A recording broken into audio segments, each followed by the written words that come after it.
Operation सिंदूर inside story आपको बता देते हैं। सुसाइड ड्रोन सिस्टम का इस्तेमाल किया गया। एनएसए अजित डोभाल इस वक्त ऑपरेशन सिंदूर का नेतृत्व कर रहे हैं और ऑपरेशन सिंदूर के दौरान इनसाइड स्टोरी क्या है, आप पूरी जानकारी लीजिए।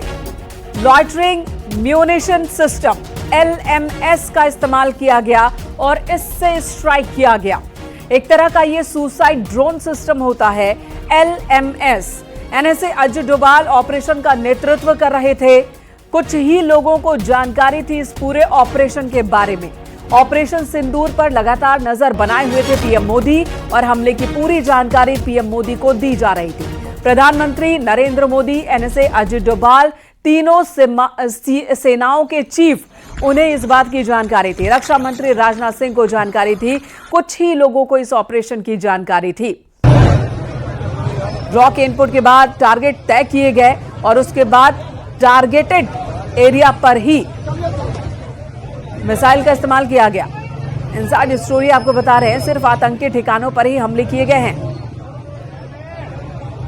और ये पहलगाम की ये तस्वीरें दिखा रही है, वही जगह है जहां पर 22 अप्रैल 2025 को आतंकियों ने लोगों को निशाने पर लिया था, टारगेट किलिंग की थी। उनका नाम पूछकर, उनका धर्म पूछकर उन्हें गोली मारी गई थी।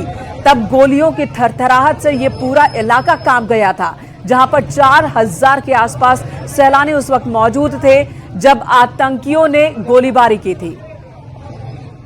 और आज कह सकते हैं कि 14 दिन बाद पहलगाम की ये जो सुबह है वो एक अलग सुबह है। 14 दिन पहले जो हुआ था पहलगाम में, उसके बाद शांति छा गई थी। पहलगाम में लोगों के पहुंचना कम हो गया था, टूरिस्ट की संख्या कम हो गई थी। लेकिन आज पहलगाम की ये सुबह देखिए, आप कह सकते हैं कि कुछ अलग सुबह है पहलगाम की। पहलगाम आतंकी हमले का बदला लिया गया। एनएसए अजित डोभाल के नेतृत्व में ऑपरेशन सिंदूर चला। हमले में मिसाइल हो सकता है कि Hafiz Saeed Masood Azhar become part of history, लेकिन इसके बाद इसके बारे में जानकारी बाद में मिलेगी। पाकिस्तान ने जबरदस्त कोशिश की है रिटेलिएशन करने के लिए। कहा जा रहा है कि उसका एक हवाई जहाज मार गया है जिसने बॉर्डर क्रॉस करने की कोशिश की है, लेकिन उसकी अभी पुष्टि नहीं हुई। साथ ही साथ उन्होंने लाइन ऑफ कंट्रोल के ऊपर सिविलियन टारगेट्स को अटैक करने की कोशिश की है। वहां शेलिंग हो रही है। हिंदुस्तान बहुत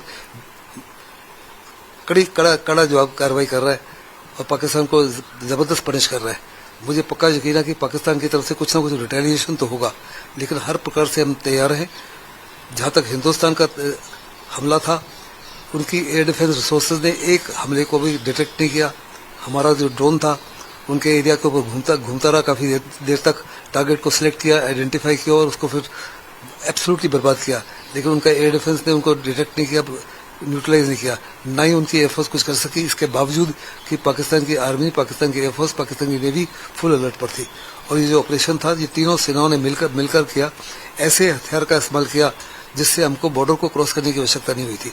अगर आपको याद है, सर्जिकल स्ट्राइक जब हमने की थी उन्हीं के बाद में, तो हमने 5 जगह पे अपने फोर्सेस को भेजा था क्रॉस द बॉर्डर। जब बालाकोट स्ट्राइक की थी तो हमारे 20 हवाई जहाज क्रॉस द बॉर्डर गए थे। इस बारी किसी हवाई जहाज को क्रॉस करने की आवश्यकता नहीं हुई। हमने केवल और केवल जो है तीनों सेनाओं के ऐसे हथियार इस्तेमाल किए। और इस वक्त दिल्ली से अनूप गुप्ता हमारे साथ मौजूद है। अनूप जी, इस बार हमारी सेना ने न बॉर्डर क्रॉस किया, न एयर में, न जमीन पर। हमने भारत में रहते हुए ही ठिकानों को तबाह कर दिया, आतंकी ठिकानों को, और 1-2 जगह नहीं बल्कि 9 जगहों पर, जो लाहौर के पास भी है, पंजाब प्रांत में भी है, पीओके में भी है, और इन सभी ठिकानों को टारगेट किया गया और सफल वहां पर MLS का इस्तेमाल कर दिया गया है। इसके बारे में यह बताएं कि बिना मिसाइल का इस्तेमाल किए कैसे इन 9 ठिकानों को तबाह किया गया। देखिए, आपको बता दूं कि प्रधानमंत्री नरेंद्र मोदी ने साफ तौर से अपनी सेनाओं को, अपने जो सुरक्षा एजेंसी हैं उनको साफ हिदायत दी थी कि जिस तरीके से पहलगाम पे आतंकी घटना घटी है, जिस तरह से वहां पर पर्यटकों को निशाना बनाया गया है, चुन चुन कर बदला लिया जाए। यही वजह है कि कोऑर्डिनेटेड वे में जिस तरीके से एनएसए अजित डोभाल को पूरी जिम्मेदारी प्रधानमंत्री नरेंद्र मोदी ने दी। देखिए, इनसाइड स्टोरी क्या है इसकी जानकारी भी हम साफ दे रहे हैं कि पूरा ये जो ऑपरेशन हुआ है उसको कोऑर्डिनेट खुद एनएसए अजीत डोभाल कर रहे थे और इस पूरे ऑपरेशन की पल पल की जानकारी प्रधानमंत्री नरेंद्र मोदी को दी जा रही थी।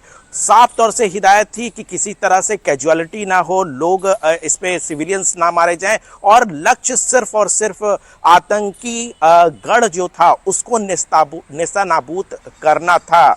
जिस तरह से लश्कर जैश जो लगातार आतंकवादी गतिविधियों को अंजाम देते हैं, उनके गढ़ों को नेस्तनाबूद करने का एक बड़ा ऑपरेशन, एक बड़ी मुहिम खुद अपने कंधों पर एनएसए अजीत डोभाल ने निभाई और जिस तरीके से कोऑर्डिनेटेड वे में सारी चीजें की। देखिए, पहली दफा है कि जो पाकिस्तान के अंदर जो आतंकवादी गढ़ हैं, यानी कि जो टेररिस्ट कैंप है, उसको निशाना बनाया गया, उसको तबाह कर दिया गया। और जिसकी जो लगातार आप देख रहे हैं कि पाकिस्तान विधवा विलाप कर रहा है, जिस तरीके से लगातार वो कह रहा है, क्योंकि देखिए पहली दफा पिछली बार जब एयर स्ट्राइक हुआ था तो सबूत मांगे जा रहे थे, तमाम बातें कही जा रही थी, इस पर कहीं ना कहीं संदेह उठाया जा रहा था। लेकिन जिस तरीके से अगर आप पाकिस्तानी मीडिया को अगर आप देखेंगे तो उन्होंने भी माना है कि किस तरह की कैजुअलिटी, किस तरह से टेररिस्ट कैंप को ध्वस्त किया है भारत ने,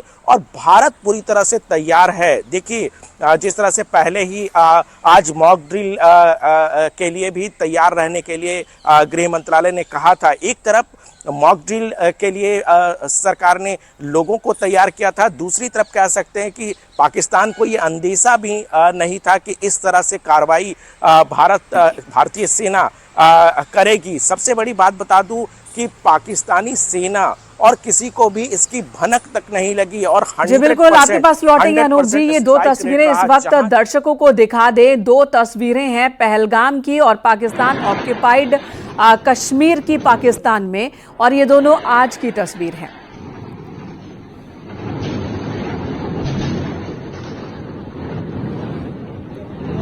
तो आपको बता दें कि 22 अप्रैल 2025 को पहलगाम में इसी जगह पर आतंकी हमला हुआ था। जो तस्वीरें हम आपको दिखा रहे हैं, सन्नाटा पसर गया उसके बाद पहलगाम में। और अब हम उम्मीद कर सकते हैं कि जब पहलगाम आतंकी हमले का बदला लिया गया 6-7 मई की रात, तो अब इसका असर पहलगाम में भी दिखेगा और यहाँ की रौनक लौटेगी। हमारे तमाम सहयोगी अलग अलग जगहों से इस वक्त हमारे साथ मौजूद हैं। लखनऊ से राजीव सिंह हैं, दिल्ली से अनूप गुप्ता हैं, गाजियाबाद से रोहित सिंह भी हमारे साथ जुड़ गए हैं। रोहित, ये बताइए, आज सिविल डिफेंस मॉक ड्रिल भी होनी है और उससे पहले भारत की ओर से, सेना की ओर से एयर स्ट्राइक पाकिस्तान में आतंकी ठिकानों पर। गाजियाबाद के लोग क्या कह रहे हैं? बिल्कुल, पहलगाम की घटना के बाद लोगों में बहुत आक्रोश था, जनता में आक्रोश था कि भारत का मुंह तोड़ जवाब देगा, और भारत ने देर रात्रि मुंह तोड़ जवाब दे दिया पाकिस्तान को। तो सबसे पहले लोगों से प्रतिक्रिया जानते हैं, क्योंकि आज मॉक ड्रिल भी होनी थी जो 7 मई को निर्धारित की गई थी गृह मंत्रालय के निर्देश पर, कि किस तरह अगर हमला होता है तो उससे बचा जाए। हम सबसे पहले लोगों की प्रतिक्रिया जानते हैं, जो हमारे साथ तमाम लोग मौजूद हैं, जो भारत ने मुंह तोड़ जवाब दिया है पाकिस्तान को उनके आतंकवादी ठिकानों पर हमला करके। सबसे पहले अंकल जी प्रतिक्रिया जानना चाहते हैं आपसे। इस समय भारत ने देर रात्रि पाकिस्तान को मुंह तोड़ जवाब दिया है, आतंकवादी ठिकाने ध्वस्त कर दिए हैं, नाबूद कर दिए हैं। ये तो होना ही है, होना इससे भी ज्यादा ताकत के साथ होना चाहिए कि हो जाती तो उसका जवाब दिया जाता है। भारत ने काफी बर्दाश्त किया, अब बर्दाश्त की आप क्या कहना चाहेंगे? हाँ, ये होना ही चाहिए था और सभी लोग चाह रहे थे, और मुझे लगता है पूरी दुनिया चाह रही थी इस समय पे, क्योंकि आतंक तो ये होना ही चाहिए था। भारत के लोग यही चाह रहे थे, पूरी दुनिया चाह रही थी कि आतंक के खिलाफ एक्शन लिया जाए। और राजीव लखनऊ से हमारे साथ बने हैं, तो आपको बता दें कि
देखते हैं। देखिए बहुत ही अच्छा कदम है सरकार का और पूरा देश एकजुट है और ये होना ही चाहिए था।